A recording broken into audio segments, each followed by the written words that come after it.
বিসমিল্লাহির রহমানির রহিম। আসসালামু আলাইকুম ওয়া রাহমাতুল্লাহ।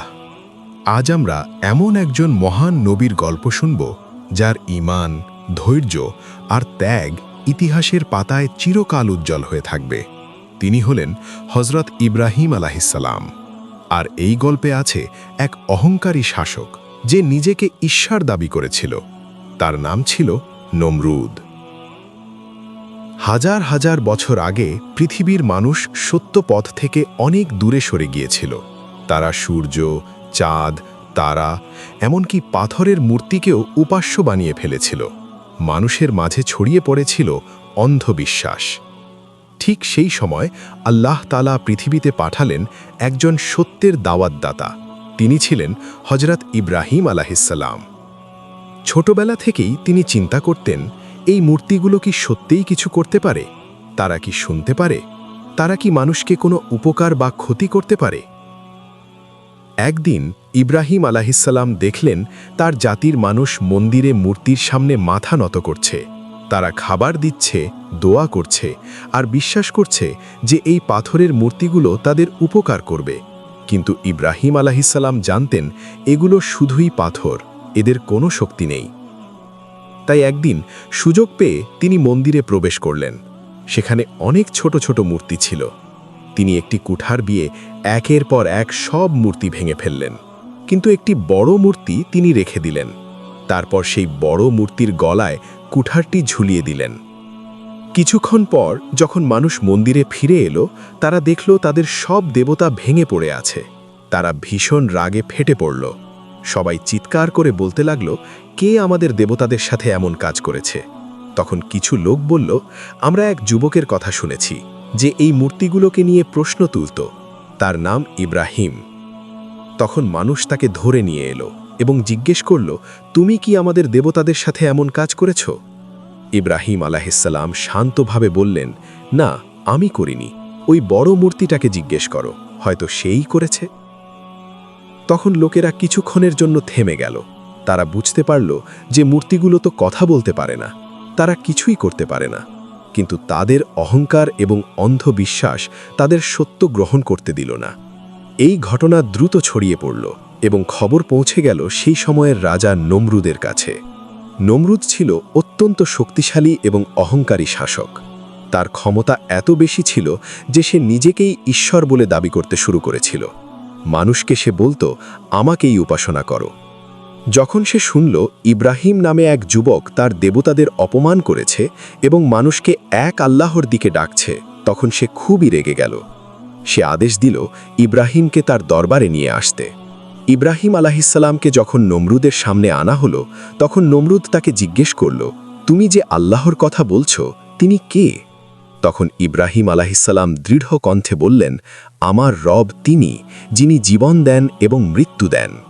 নমরুদ তখন তার ক্ষমতা দেখানোর জন্য দুইজন বন্দীকে সামনে আনল।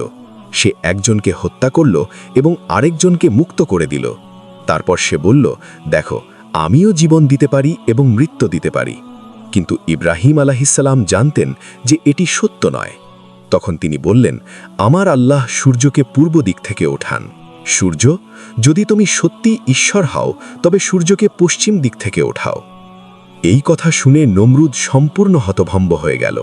তার মুখে আর কোনো কথা ছিল না। সে বুঝে গেল যে ইব্রাহিমের যুক্তির সামনে তার কোনো জবাব নেই। কিন্তু অহংকার মানুষকে সত্য স্বীকার করতে দেয় না, তাই সে রাগে অন্ধ হয়ে গেল।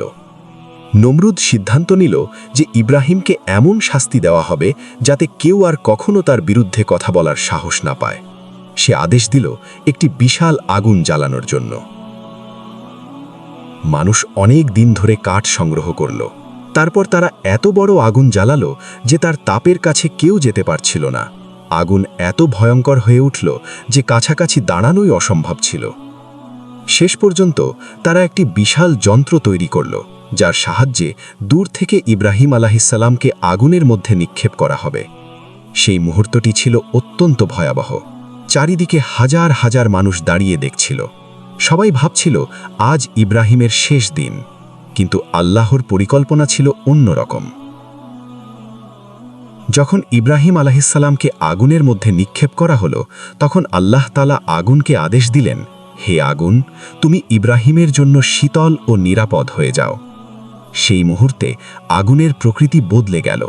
যে আগুন সবকিছু পুড়িয়ে ফেলছিল, সেটি ইব্রাহিম আলাহিসাল্লামের জন্য শান্ত ও নিরাপদ হয়ে গেল। মানুষ বিস্ময়ে দেখল ইব্রাহিম আগুনের ভেতরে থেকেও সম্পূর্ণ নিরাপদ। তার কোনো ক্ষতি হল না। এই দৃশ্য দেখে সবাই অবাক হয়ে গেল। তারা বুঝতে পারল যে আল্লাহর শক্তির সামনে কোনো শক্তিই টিকে থাকতে পারে না। এই ঘটনাটি ইতিহাসের সবচেয়ে বিস্ময়কর অলৌকিক ঘটনার একটি। এটি প্রমাণ করে যে যারা আল্লাহর উপর পূর্ণ ভরসা করে, আল্লাহ তাদের কখনো একা ছেড়ে দেন না। হজরত ইব্রাহিম আলাহিসাল্লাম শুধু একজন নবীই নন, তিনি তাওহীদের মহান প্রতীক। তিনি আমাদের শিখিয়েছেন যে সত্যের পথে চলতে গেলে অনেক বাধা আসবে, অনেক মানুষ বিরোধিতা করবে, কিন্তু যদি আল্লাহর উপর ভরসা থাকে তবে শেষ পর্যন্ত সত্যই বিজয়ী হবে। এই গল্প আমাদের আরও একটি বড় শিক্ষা দেয়। অহংকার মানুষের সবচেয়ে বড় শত্রু। নমরুদ ছিল পৃথিবীর সবচেয়ে শক্তিশালী শাসকদের একজন, কিন্তু তার অহংকারই তাকে সত্য থেকে দূরে নিয়ে গিয়েছিল। আর ইব্রাহিম আলাহিসাল্লামের ঈমান তাকে ইতিহাসের সবচেয়ে সম্মানিত মানুষদের একজন বানিয়েছে। আজও পৃথিবীর কোটি কোটি মানুষ শ্রদ্ধার সাথে তার নাম স্মরণ করে। মুসলমান, খ্রিস্টান এবং ইহুদি সবাই তাকে মহান নবী হিসেবে সম্মান করে। আল্লাহ আমাদের সবাইকে হজরত ইব্রাহিম আলাহিসাল্লামের মতো দৃঢ় ঈমান, ধৈর্য এবং আল্লাহর উপর পূর্ণ ভরসা দান করুন। আমিন। ওয়াসসালামু আলাইকুম ওয়া রাহমাতুল্লাহ।